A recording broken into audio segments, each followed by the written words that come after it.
پاکستان اور مصر کا مشترکہ وزارتی کمیشن فعال بنانے پر اتفاق۔ تجارت کے فروغ پر زور۔ دفتر خارجہ کے ترجمان کے مطابق پاکستان اور مصر نے مختلف شعبوں میں تعاون مزید بڑھانے اور برادرانہ تعلقات مضبوط بنانے کے عزم کا اعادہ کیا۔ مشترکہ وزارتی کمیشن فعال بنانے پر اتفاق کیا گیا۔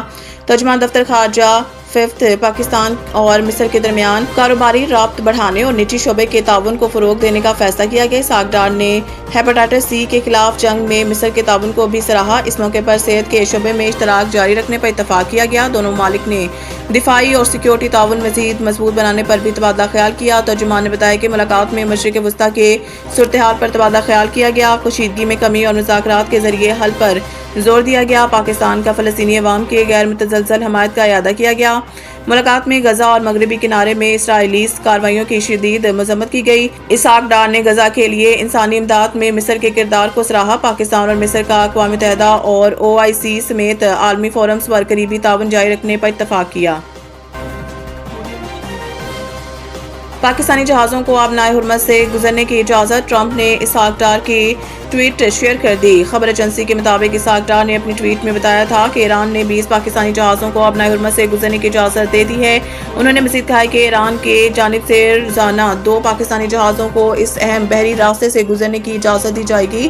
اس پیش رفت کو موجودہ ایران امریکہ کشیدگی کے تناظر میں نہایت اہم قرار دیا جا رہا ہے، کیونکہ آبنائے حرمت عالمی تیل کے ترسیل کے لیے ایک اہم گزرگاہ سمجھی جاتی ہے۔ حالیہ جنگی صورتحال کے باعث اس راستے پر سخت نگرانی اور پابندیاں عائد کی گئی تھیں، جس سے عالمی تجارت اور توانائی کی سپلائی متاثر ہو رہی تھی۔ اس اقدام سے نہ صرف پاکستان بلکہ خطے میں تجارتی سرگرمیوں کے لیے بھی مثبت امکانات پیدا ہو سکتے ہیں۔ آنکھ میں تکلیف کی شکایت پر بشرا بی بی کا اڈیالہ جیل میں طبی معائنہ۔ جیل ذرائع کے مطابق بشرا بی بی کا پیمز اسپتال کے سربراہ شعبہ چشم ڈاکٹر محمد عارف خان نے معائنہ کیا۔ بشرا بی بی کو دائیں آنکھ سے دھندلا نظر آ رہا تھا۔ مریضہ نے سر درد کی شکایت بھی کی تھی۔ ڈاکٹرز نے بشرا بی بی کو محسوس آئی ڈراپس اور ادویات تجویز کر دی۔ بشرا بی بی کو ڈاکٹر نے مختلف احتیاط تجویز کی ہیں۔ جیل ذرائع کے مطابق 4 ہفتوں بعد دوبارہ معائنے کی ہدایت کی گئی۔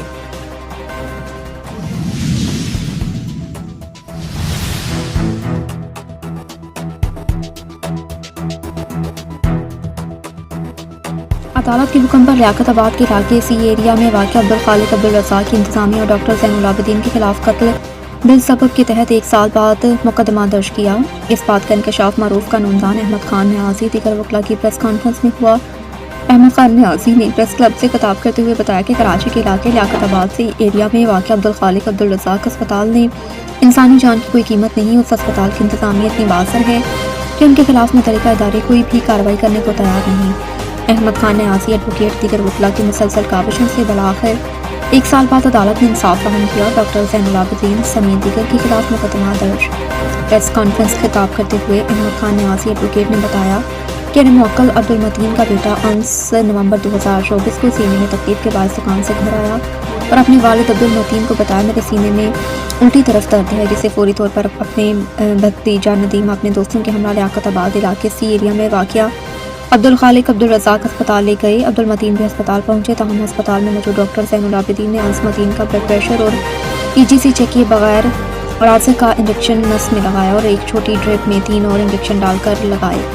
ڈرپ لگاتے ہی انس متین کی طبیعت زیادہ خراب ہوئی۔ ڈرپ کے ختم ہوتے ہی ان کے بیٹے کا رنگ پیلا ہو گیا، ان کی آنکھیں بند نہیں ہو رہی تھی اور سانس بھی بند ہو چکی تھی۔ انس متین فوت ہو چکا تھا۔ پھر بھی دل کی تسلی کے لیے مردہ حالت میں انس متین کو سیفی ہسپتال لے گئے، انہیں اس کی موت کی تصدیق کی۔ احمد خان نیازی ایڈوکیٹ نے پریس کانفرنس میں بتایا کہ اس اسپتال کی اس وقت کی انتظامیہ اور ڈاکٹر زین العابدین کے خلاف کارروائی کے لیے متعلقہ اداروں سے رجوع کیا، لیکن اس کا اثر اسپتال کے خلاف کوئی بھی کارروائی کرنے کو تیار نہیں، جبکہ محتسب اعلیٰ نے بھی اسپتال کے خلاف فیصلہ دیا۔ پولیس نے کارروائی نہیں کی۔ بالآخر 1 سال کی مسلسل کوشش کے بعد عدالت نے انصاف فراہم کیا۔ ملزمان کے خلاف مقدمہ درج۔ وکلاء نے علاقے کے مکین سے بھی استدعا کی ہے کہ ایسے اسپتال سے علاج نہ کروایا جائے جو انسانی جان کی دشمن ہے، اور اعلیٰ حکام سے مطالبہ کیا کہ اس اسپتال کو فوری سیل کیا جائے۔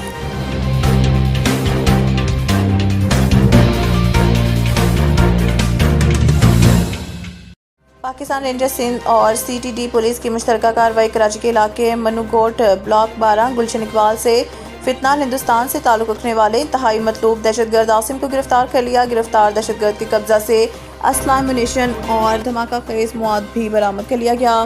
تفصیلات کے مطابق دہشت گرد 2023 میں فتح ہندوستان کے کمانڈر طارق عرف صوفی لاک اور سلمان کلمتی بلوچ کے کہنے پر فتح ہندوستان BLA میں شامل ہوا۔ دہشت گرد نے انکشاف کیا ہے کہ 2016 میں کراچی سے پانوان جیونی بلوچستان میں شفٹ ہوا۔ فتح ہندوستان میں شمولیت کے بعد کمانڈر طارق عرف صوفی کے کہنے پر اسلحہ امونیشن اور راشن کی تقسیم اور سہولت کاری میں ملوث رہا۔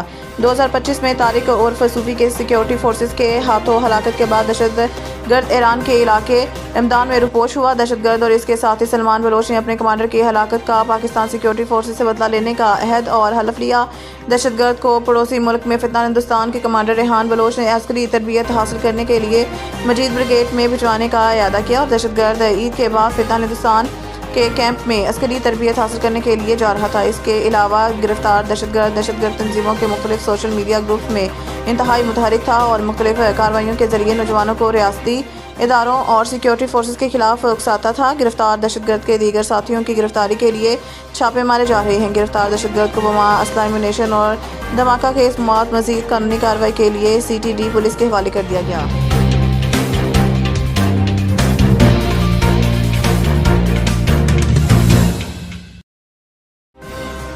ملک کے بیشتر شہروں میں گرج چمک کے ساتھ بارش اور پہاڑوں پر برفباری گزشتہ روز لودھراں، جھنگ، موسیٰ خیل، پشاور، باجوڑ، مالاکنڈ سمیت ملک کے مختلف علاقوں میں بارش سے موسم خوشگوار ہو گیا۔ اس کے علاوہ شمالی وزیرستان میں بھی مختلف علاقوں میں وقفے سے بارش کا سلسلہ جاری ہے۔ شدید بارش سے موسم سرد اور ندی نالوں میں طغیانی آ گئی ہے، جبکہ بابوسر ٹاپ، نانگا پربت، بٹوگاہ ٹاپ پر گزشتہ رات سے برفباری اور چلاس شہر اور گردنواہ میں گزشتہ رات سے وقفے سے بارش کا سلسلہ جاری ہے۔ مزید برآں لاہور میں بھی مسلسل 6 گھنٹے بارش ریکارڈ کی گئی، جس پر صوبائی وزیر برائے ہاؤسنگ بلال یاسین نے MD واسا کو بروقت نکاسیاب کی ہدایت کی ہے۔ دبئی میں عالمی گھڑ سواری کا مقابلہ فتح ریسر کو $12 ملین انعامی رقم دی گئی۔ دبئی میں عالمی گھڑ سواری کا مقابلہ ہوا، جس میں اعلیٰ نسلوں سے تعلق رکھنے والے گھوڑوں نے حصہ لیا۔ مقابلے میں امریکی گھوڑا میکنی نیوٹ فاتح قرار پایا اور فتح گھڑ سوار کو ریس کے جیت پر $12 ملین دیے گئے، جبکہ دبئی ورلڈ کپ میں مجموعی انعامی رقم $30.5 ملین تھی۔ اس موقع پر دبئی کے حکمران شیخ محمد بن راشد ال مکتوم کی ایونٹ کی کامیاب انعقاد پر انتظامیہ کو مبارکباد دی اور کہا کہ یہ متحدہ عرب امارات کے کھیل کے میدان میں ایک نیا کارنامہ ہے۔